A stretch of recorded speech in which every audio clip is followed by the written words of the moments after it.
Hello दोस्तों, आप सभी का स्वागत है मेरे नए व्लॉग में। और मैं पहुंच गई हूं मथुरा वृंदावन बांके बिहारी जी के दर्शन करने। और मैं अपने होटल से तैयार होकर निकल चुकी हूं दर्शन करने के लिए। वहां पर लोग मुझे ऐसे देख रहे थे और मैंने पहना था ये पिंक कलर का लहंगा। और बताओ आप सब मैं कैसी लग रही हूँ इस लहंगे में।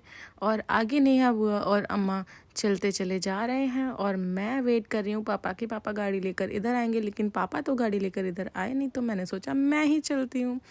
तो हम लोग अब चल दिए वृंदावन की तरफ और बांके बिहारी जी के दर्शन करने।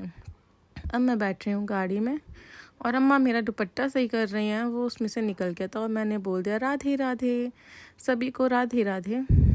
हमें तो सफ़र में बहुत ही मज़ा आ रहा था और रास्ते में देखने के लिए इतने अच्छे अच्छे मंदिर और किले दिखाई दिए।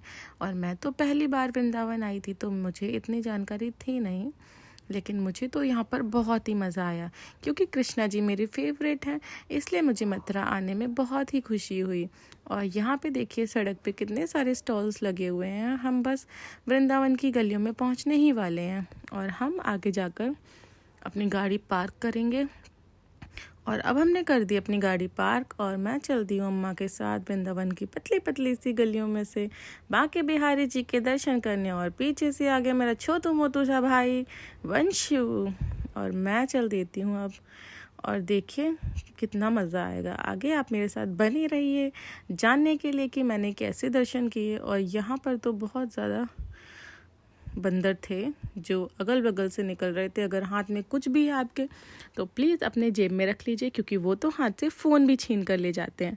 और ये देखिए यहाँ पे कितने सारे नीचे ज़मीन पे स्टॉल्स लगे हुए हैं। बांके बिहारी जी के कपड़े मिल रहे हैं और बाकी बहुत सारी चीज़ें मिल रही हैं। और हम पहुँच चुके हैं वृंदावन की गलियों में और यहाँ पर बहुत ज़्यादा भीड़ हो रखी है और मुझे समझ में नहीं आ रहा कि कहीं मैं इस भीड़ में फंस ना जाऊँ।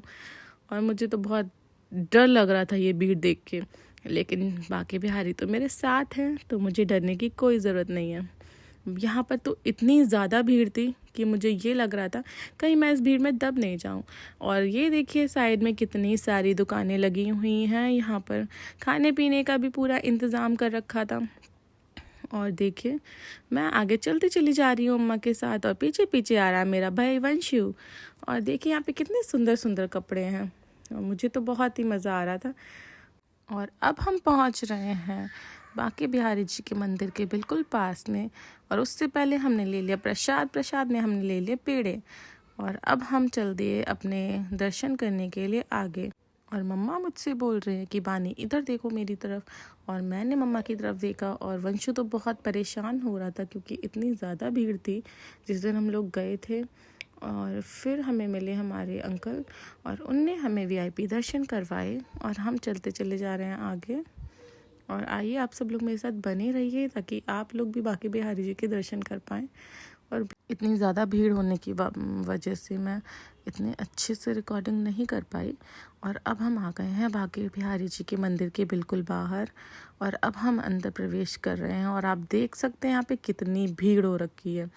और हम चल दिए आगे आगे मेरे पापा जा रहे हैं और उनके पीछे जाएंगे हम। अम्मा मेरे साथ हैं और नेहा बुआ भी मेरे साथ है और वंशु अपने मामा के साथ है।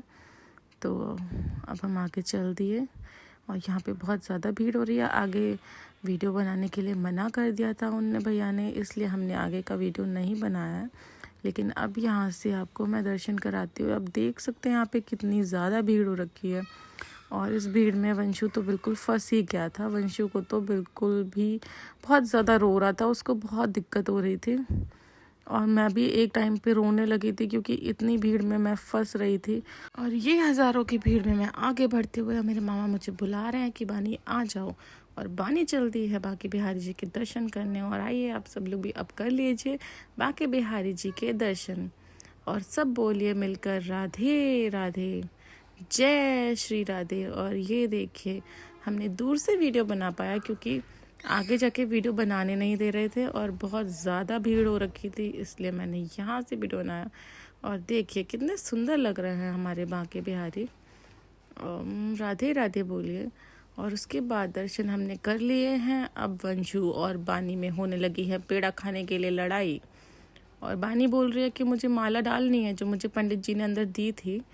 तो हमने वानी को माला डाल दी, लेकिन वंशु को कोई मतलब नहीं, उसको तो सिर्फ अपने पेड़े से मतलब है।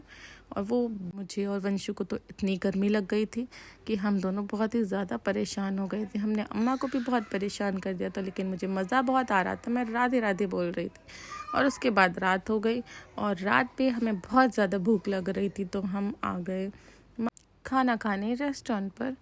और मैंने सोचा कि मैं क्यों ना थोड़ी सी रील्स ही बना लूँ, लेकिन मैं देखने लगी यहाँ पे तो अंदर बहुत ही सुंदर था। तो मैंने सोचा कि मैं थोड़ा मामा के साथ घूम लेती हूँ, तो मैं और मामा घूमने लगे। और मुझे यहाँ पर दिखी बहुत सारी अच्छी अच्छी चीज़ें जो मैंने खूब खाई। और अब मुझे लेकिन बहुत तेज़ भूख लग रही है, मुझसे वेट नहीं हो रहा है। लेकिन उससे पहले मुझे दिख गई कृष्णा जी की ये तस्वीर, जो इतनी सुंदर थी, इतनी मनमोहक थी कि मैं अपने आप को खुद को रोक ही नहीं पाई। और मैं पहुंच गई उनके साथ फ़ोटो खिंचाने, जो कि इतनी सुंदर लग रहे थे। और मुझे तो लड्डू गोपाल बहुत पसंद है, मैं तो लड्डू गोपाल को बहुत मानती हूँ। उसके बाद मैं चल दी अपने पापा की तरफ, और मैं चल दी क्योंकि मैं बहुत ज़्यादा थक चुकी थी पूरे दिन का सफ़र करने के बाद। अब शाम को मुझे बहुत ज़्यादा भूख भी लग रही थी और मैं बहुत ज़्यादा थक चुकी थी। तो मैं बैठ जाती हूँ अपनी जगह पर और बोलती हूँ पापा को जल्दी से मेरा खाना ऑर्डर कर दो। पापा ने खाना ऑर्डर कर दिया, मेरे पसंद की कढ़ाई पनीर, जीरा आलू और जीरा राइस और दाल। और मैं बहुत ज़्यादा भूखी थी और मुझे तो बस खाने से मतलब था। और मुझसे दोस्तों, अगर आपको मेरा ये व्लॉग पसंद आया तो प्लीज़ मेरे चैनल को शेयर, लाइक एंड सब्सक्राइब करें। और मिलते हैं मेरे अगले व्लॉग में, तब तक के लिए टाटा बाय बाय।